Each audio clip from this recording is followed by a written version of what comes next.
Hello everyone, welcome in our YouTube channel Physio Vigyan. In this video we are going to learn about how to perform Maitland mobilization. तो Maitland mobilization को perform करने से पहले उसके कुछ principles हैं जो हमें मालूम होने चाहिए। सबसे पहली चीज़ कि जो Maitland mobilization है वो आपकी हमेशा कन्वेक्स कनकेव या कनकेव कन्वेक्स रूल पे वर्क करेगी। अब अगर आपको ये नहीं मालूम कि कन्वेक्स कनकेव रूल क्या है, कैसे वो वर्क करता है, तो इसके लिए हमारी और भी वीडियोज़ हैं, वो आप देख लीजिए। दूसरी चीज़, जो ग्रेड्स होती हैं, मैटलैंड की 5 ग्रेड हैं, तो आपको ये मालूम होना चाहिए कि आपको कब कौन सी ग्रेड देनी है। मतलब अगर ग्रेड 1 और 2 दे रहे हो तो उसका क्या वर्क है, वो क्या कर रही है। ग्रेड 3 या 4 दे रहे हो तो क्या वर्क कर रही है। तो ग्रेड 1 और 2 हम तब देते हैं अगर हमें पेन को कम करना हो, ठीक है। तो पेन को कम करने के लिए हम क्या देंगे, ग्रेड 1 और 2 की ग्लाइड्स देंगे मैटलैंड की।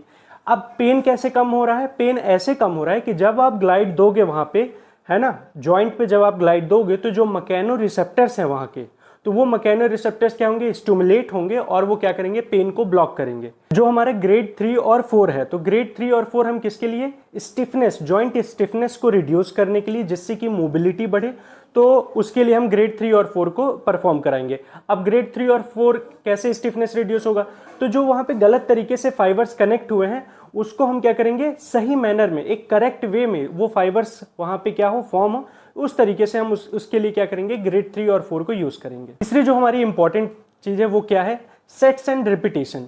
तो हमें ये चीज़ मालूम होनी चाहिए कि जो सेट्स और रिपीटेशन है वो हम कितने देंगे। तो हमेशा याद रखना 3 से 4 सेट ही हमें एक सेशन में देने हैं, ठीक है। और हर एक सेट में कम से कम 60 सेकेंड का होना चाहिए। और इन एवरी 60 सेकेंड, मतलब 60 सेकेंड में टोटल आपके वो ओसिलेशन, वो ग्लाइड्स कितनी होंगी, 120। मतलब कि हर एक सेकेंड में आपको 2 ग्लाइड देनी है वहाँ पे, ठीक है। तो ये सेट्स और रेपिटेशन। इसके बाद आता है आपका स्टेबलाइजेशन और ट्रैक्शन। तो मतलब कि जब आप कहीं भी परफॉर्म करोगे तो उसका जो प्रॉक्सिमल जॉइंट है, मतलब कि जो प्रॉक्सिमल बोन है, वो क्या होगी, स्टेबलाइज होगी। तब जाकर के आपको सही तरीके से क्या मिलेगा, मोबिलाइजेशन, वहाँ पे ग्लाइड आप दे पाओगे, ठीक है। तो आपने स्टेबलाइज तो कर दिया, ठीक है। तो एक एग्जांपल से देखते हैं। जैसे कि सपोज क्या करो कि आपका क्या है, ये स्कैपुला है और आपका ह्यूमरस, आपको शोल्डर जॉइंट पे मोबिलाइजेशन देना है, जहां पे आपका क्या लगेगा, कन्वेक्स कनकेव रूल। तो कन्वेक्स कनकेव रूल लग रहा है, मतलब कि यहाँ पे कौन सी बोन मूव होगी, आपकी ह्यूमरस मूव होगी, है ना, शोल्डर ह्यूमरस का हेड मूव होगा। तो स्कैपुला को आपने स्टेबलाइज कर दिया। अब आप क्या करोगे, वहां पे ट्रैक्शन दोगे, तो ह्यूमरस को आप ट्रैक्शन दोगे, उसके बाद आप मोबिलाइजेशन परफॉर्म करोगे। तो ये बॉडी के हर एक जॉइंट के लिए। तो सबसे पहले हम देखेंगे कि शोल्डर फ्लेक्शन के लिए हम मैटलैंड की कैसे ग्लाइड देंगे। तो उसके लिए हमें सबसे पहले क्या करना है, एक टॉवेल को रोल को आपको स्कैपुला के नीचे प्लेस करना है। इससे क्या होगा कि स्कैपुला जो होगी वो क्या हो जाएगी, स्टेबलाइज हो जाएगी। तो जब आप ग्लाइड दोगे तो प्रॉपरली आपके जॉइंट पे ही ग्लाइड जाएगी, ठीक है। सेकेंड, ट्रैक्शन आपको देना है। तो ट्रैक्शन के लिए आप क्या करोगे, उनके ह्यूमरस को, पेशेंट के ह्यूमरस को आप होल्ड करोगे और क्या करना है, आपको ट्रैक्शन देना है, ठीक है। थर्ड, आपको ग्लाइड देनी है। तो ग्लाइड आप कहाँ पे दोगे, हेड ऑफ ह्यूमरस पे उसको ग्लाइड दोगे, ठीक है। तो फ्लेक्शन को करने के लिए हमें कौन सी ग्लाइड देनी है, पोस्टीरियर ग्लाइड देनी है।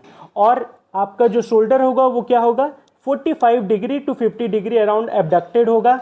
हमें देनी पोस्टीरियर ग्लाइड है।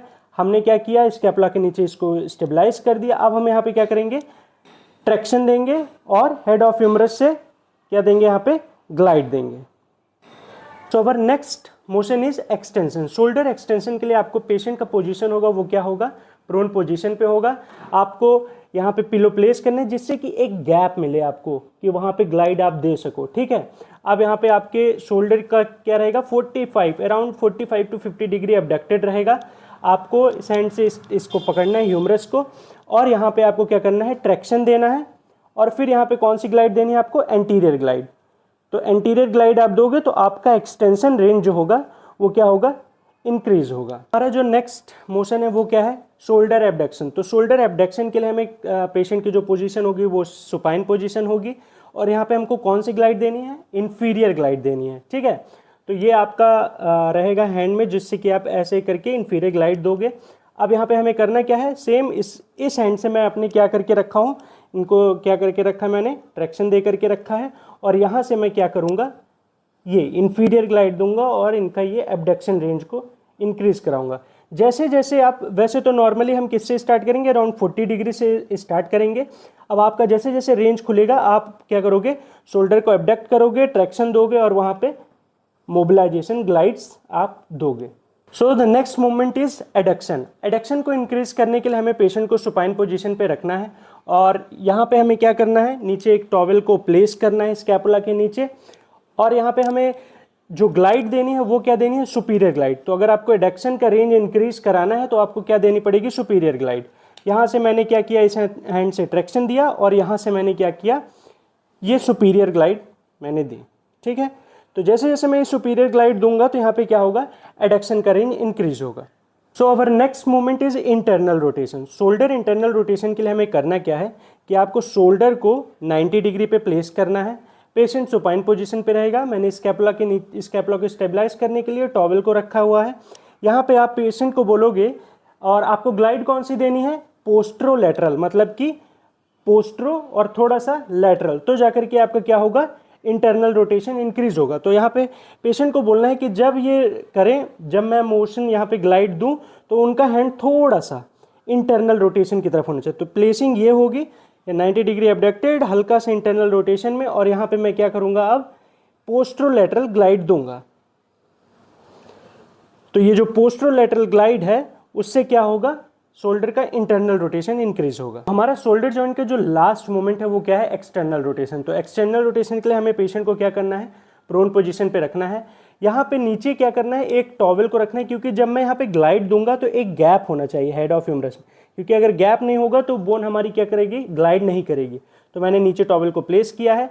एक्सटर्नल रोटेशन के लिए मैंने क्या किया, 90 डिग्री एबडक्टेड किया है और हल्का सा हाथ मेरा क्या है, एक्सटर्नली रोटेटेड है।